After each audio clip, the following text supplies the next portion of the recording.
Alright guys, as you can see I'm out in the woods again, and I just wanted to try and film a short video. I recorded this once already, but it wasn't very short, so I figured I'd try it again here. So bear with me please, but I was just thinking about footprints and Bigfoot. And, I had a conversation with a fellow the other day who, doesn't like how few footprints have actually been found that seem to be reputable. And well, actually, he doesn't think any are reputable. He thinks they're all fake or misidentifications. It's me who thinks that there's only a few that really seem like they could be genuine. The reason I say that is a lot of them come from guys who are kind of associated with hoaxing. You have Ivan, I'm trying to remember his name, but he possibly had something to do with the Cripplefoot cast, and I use the Cripplefoot cast as my logo currently. I may change it down the road, but I think it looks pretty neat. I think it could very well be true, a real footprint, real casting, but still, there's some questions as to whether or not he hoaxed them.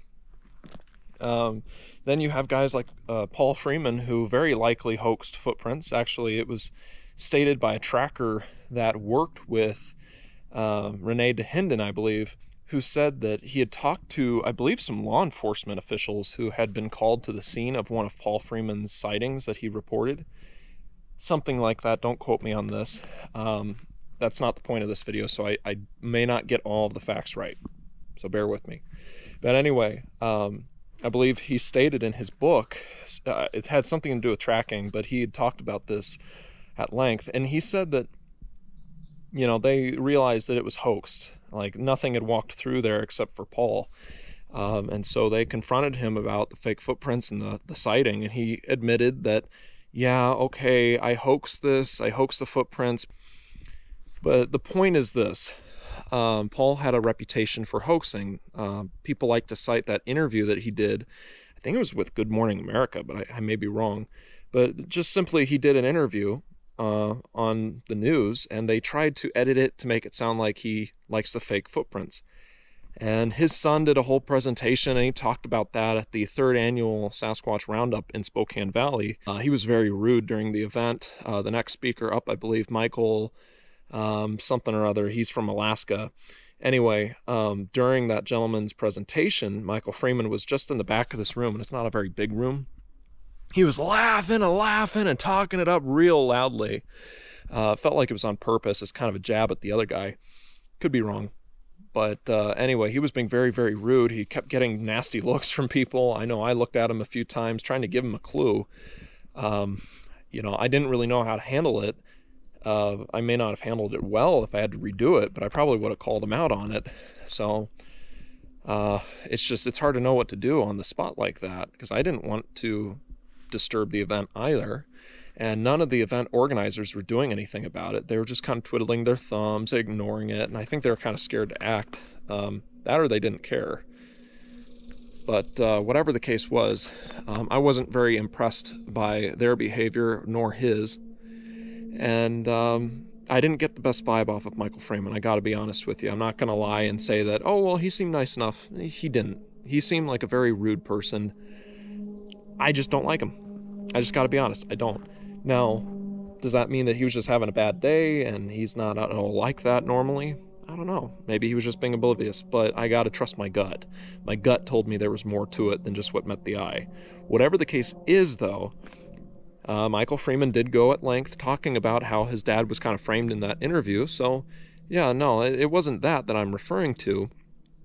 It was a fact that, Tracker felt like he was hoaxing footprints. And then a fellow that I talked to back in October, I believe, already, it was Dr. Donald Tyler. He was the former department chair for the Anthropology and Sociology department at the University of Idaho in Moscow, Idaho, which is just across the state line from Pullman, Washington, at WSU, Washington State University, where Grover Krantz had his professorship. And Dr. Tyler was actually a student of Dr. Krantz, and then later a good friend of his. So he knew Dr. Krantz pretty well.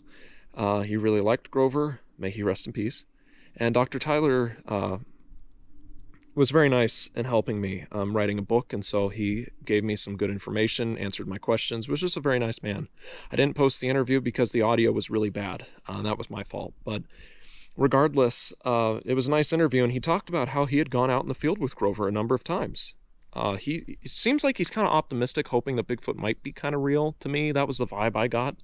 He didn't explicitly state that, but he did state that he is kind of skeptical because he hasn't found serious evidence of anything. No one's shown him any, and he feels like there should have been something by now that really stood up well. So it's clear that he's skeptical, but I think there's a part of him that kind of hopes that there's something out there. That's the vibe I got. But he always liked going out there with Grover, and so he did a few times with Paul Freeman as well. And he said that Paul would run up ahead, kind of disappear for a few minutes, and then he'd pop out of the bushes and get their attention and go, oh, hey, look, there's a footprint over here. And so they'd go and look at the footprint, and turns out it was a footprint.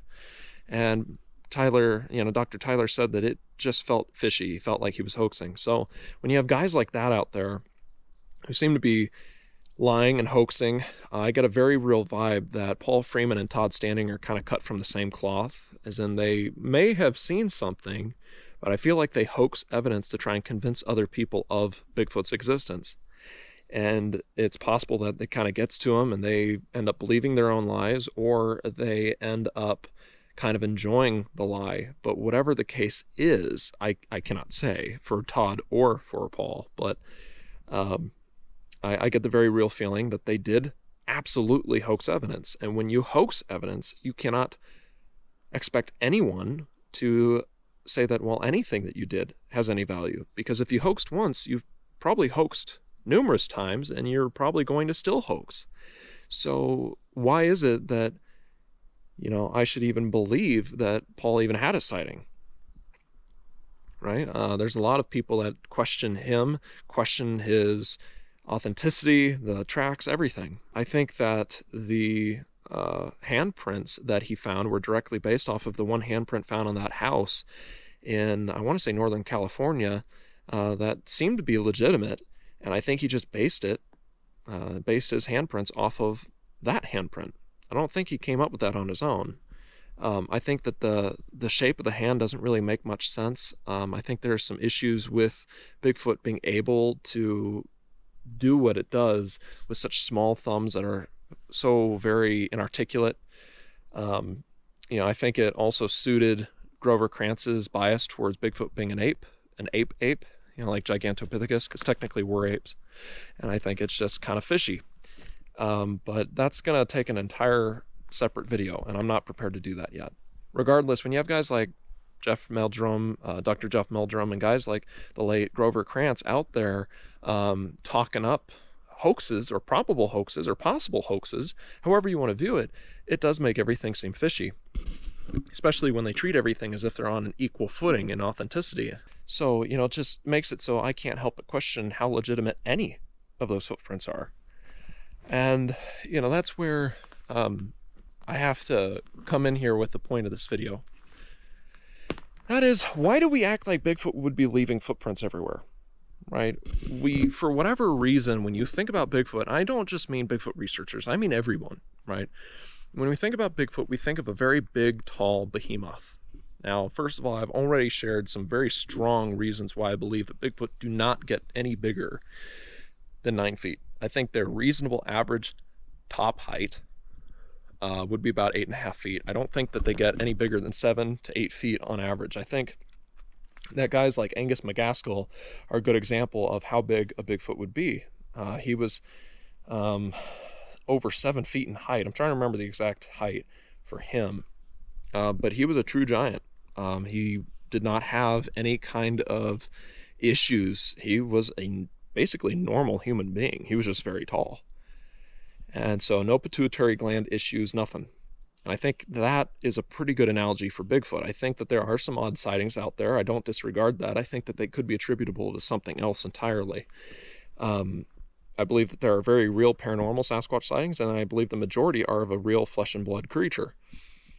We can go into that at some later date. But regardless, when you shrink the size down a little bit, just to be reasonable, again, How Tall Are Sasquatch documentary is a very good one. I went into that at length, and I made it as easy to watch as possible. I think you really do need to watch it, and shout out to Jamel with Aloe Arts for making the art for that video. But anyway, I think if they're only about 7 to 8 feet in height, really, with the females being 6 foot, 6.5 foot in height on average, you're not looking at a gargantuan behemoth that would be trudging through the woods. You're not looking at a Paul Bunyan type figure. You're looking at something much more reasonable, something that you can actually see walking through an area like this and not leaving a massive footprint. As far as just activity, not just literal footprints. Now, adding to that, natives in South America and North America have always had this reputation for being able to slink through the woods, not turning up a leaf. And I know there's probably some exaggeration of that, but there's probably also some real truth to it. And that's something I want to dig into in my next video or so. But, you know, you think of a native being able to just slink through the woods without leaving a trace. You think of natives as being just the most fantastic trackers out there, and that is true. There's a lot of truth to that, apparently. I'm not a tracker, so I don't know personally, but I've heard from others that they are just fantastic trackers. So why is it that we act like Bigfoot would not be even remotely close to that? Why do we act like Bigfoot has to be a big dumb ape? I know a lot of people don't cognitively think of Bigfoot as a big dumb ape, but think about how many people act like Bigfoot is primitive. Yes, they look it, but clearly if they haven't been found, they have some intelligence, they have some smarts to them, and that's something that my next documentary, an actual, like, full-fledged documentary, will be going into, is just how smart these things probably are. Going into primatology, going into some animal studies, animal cognition, going into the psychology of why they avoid trail cameras, all sorts of things. And it's going to be a lot better than you probably think. Regardless, I mean, you know, Sasquatch, if they are human, like I think they are, and I don't mean us human, I mean Homo erectus type human. To simplify it, I think that Homo erectus may have split off in 2 different directions, 2 separate lineages. The type that, you know, if you go by science and believe that mankind evolved, then you're looking at the type that split off and evolved into Neanderthals, Homo denisovans, Denisovans, however you want to pronounce it, and then Homo sapiens like us.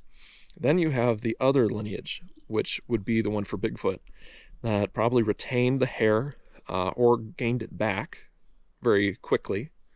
I think they probably just kept it in the first place, but what people don't realize is de-evolution isn't de-evolution, it's evolution in a new direction.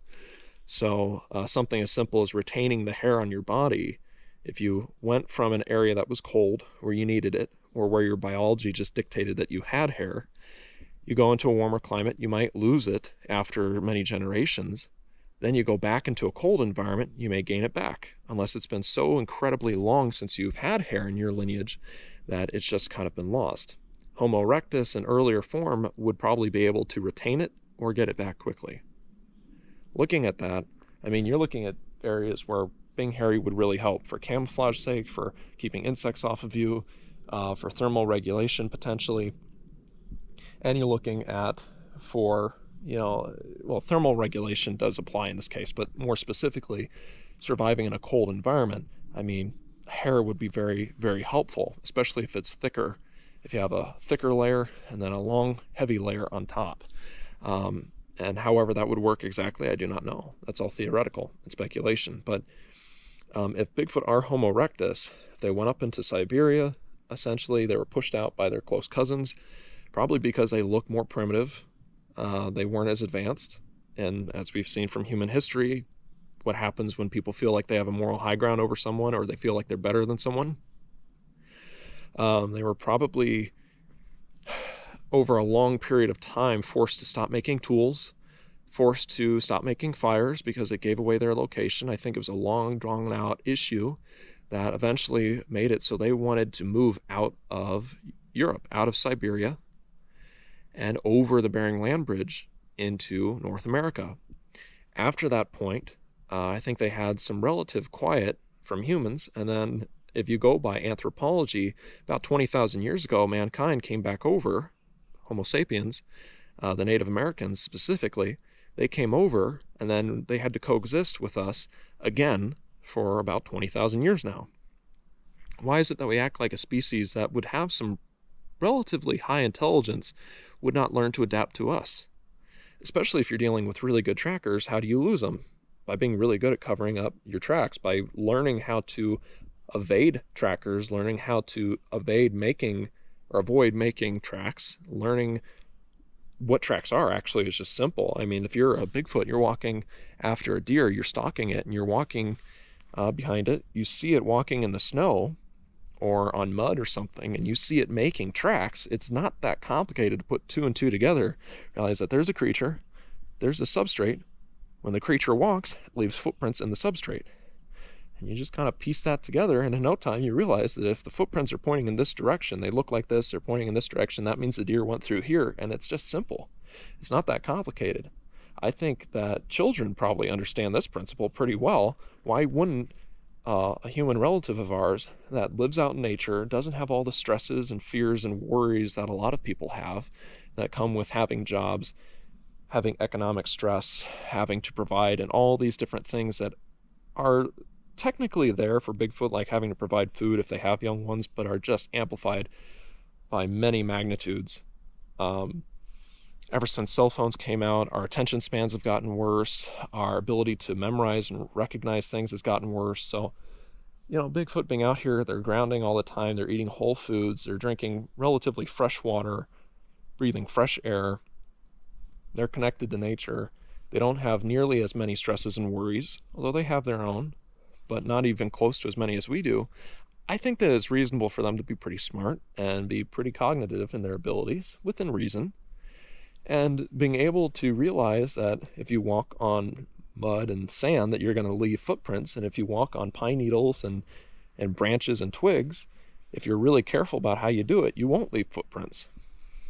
Look at how many people aren't good trackers. And over time, they probably had good relations with the natives. I think in time, things calmed down. And then when the colonizers came over and started fighting for this land and fighting the natives and kind of taking land, it's sad history, but it was definitely conquered land. There's no doubt about that. That's something that I've seen a lot. A lot of people call it stolen land, and I can't agree with that. I think it's very sad history. I think it's very awful history, but I also believe it's conquered land. It was fought.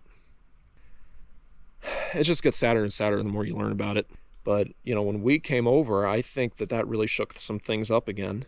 And I think that for a while there, I think they got really cautious, and I think that's why you don't see a whole lot of reports from the 1600s and 1700s. It was only once things relaxed a little that you see some reported sightings in the 1800s and 1900s. But even then, there's probably been a number of times, some that I know of off the top of my head, of where Bigfoot were shot at. They were probably shot at just because people thought it was another human or thought it was a bear, for one reason or another. And then over time, people thought it was a Bigfoot trying to shoot at it, chasing after it. And, with the BFRO and finding Bigfoot type shows out there, trying to get people out in the woods chasing after Bigfoot, it's only gotten worse. But even if we aren't actively looking for Bigfoot, going out every year, logging, hunting, you name it, you just have to be cautious and take that as a threat if you're a Bigfoot. If you're as smart as I think they are, if they are as smart as I think they are, I don't think Bigfoot's watching, then I think that they would just be very, very cautious no matter who's around. That's constantly reported, is that Bigfoot are very, very cautious. Anyway, the point that I want to make here, though, is that why do we act like Bigfoot has to be primitive, no smarter than a chimpanzee, big dumb apes that can't figure anything out? That just doesn't make sense. They look very human. They act very human. I think they are very human in their own unique way, their own separate type of human, but human nonetheless. And I think that it just makes sense for them to know how to evade, within reason, trackers. That's something black bears do. They'll walk up to a tree to evade a tracker, and then they'll backtrack all the way back about 60 yards and then jump off the trail because they know a tracker's following them. They know that it looks like they went up the tree. And as one man reported in the Book of the Black Bear, he was looking all around and he couldn't find the bear. He thought he was going nuts, and then he realized when he looked very, very carefully at the tracks that the bear had backtracked. Now, that's a black bear. We're not talking about a human. We're not talking about anything that's super, super, super smart. We're talking about a black bear. What a lot of people would consider just a simple animal. So if they can do that, why can't Bigfoot? I think that explains a lot of the so-called portal tracks where people say that it just stopped. Well, they think that it went into a portal. I think it backtracked from there, and I think that since you don't have a thermal to watch the ground, as we learned recently, that you can tell where a Bigfoot walked, or where anyone walked if they're barefoot, by the heat imprints of the tracks. Or if you aren't an incredibly good tracker that can tell exactly what happened when you're looking at a scene, I think that more than likely, I mean, a Bigfoot could hop off the trail and you'd never know that it happened unless you really know what you're looking for. Most people don't, so it would just happen. And I know I'm not a great tracker, so it would just go right by me without me even noticing. I think that not finding tracks and not finding hard evidence makes more sense than finding hard evidence in some circumstances. Again, I think they basically learned that making fires just led people to their position. I don't think they learned to do the Dakota firehole type techniques where you hide the fires.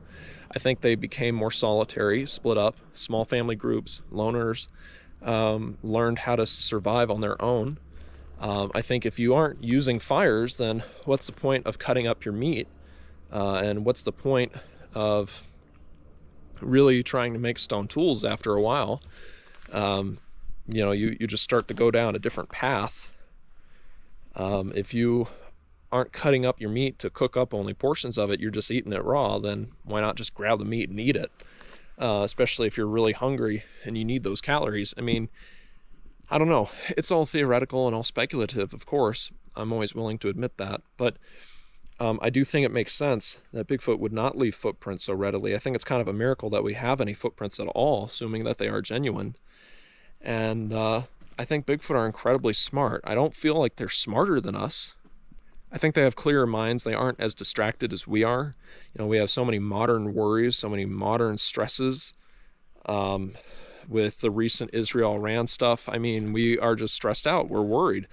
Economic stress, you name it, it adds up. Dealing with devices, computers, tablets, smartphones, all sorts of things. It just, I think it's caused a lot of issues with our species. I really do. I think it stresses us out too much. I think it kind of lulls us into kind of a hypnotized state when you're on your phone too much. I know for me, my mind just goes numb after a while. And before I know it, hours go by and I feel like I was in a trance. I mean, it's just awful. So I think Bigfoot being able to ground all the time, they aren't as stressed. They're eating better food, drinking better water on average.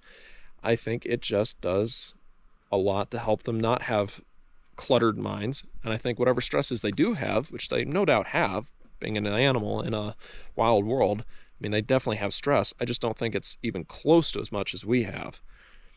And I think, they can be a little smarter than us, in the sense that they're just a little bit more canny, a little bit more wily. I think that they're a little bit more, a little quicker to recognize dangers, recognize threats. They have better senses. They aren't as dulled by the modern world like we are.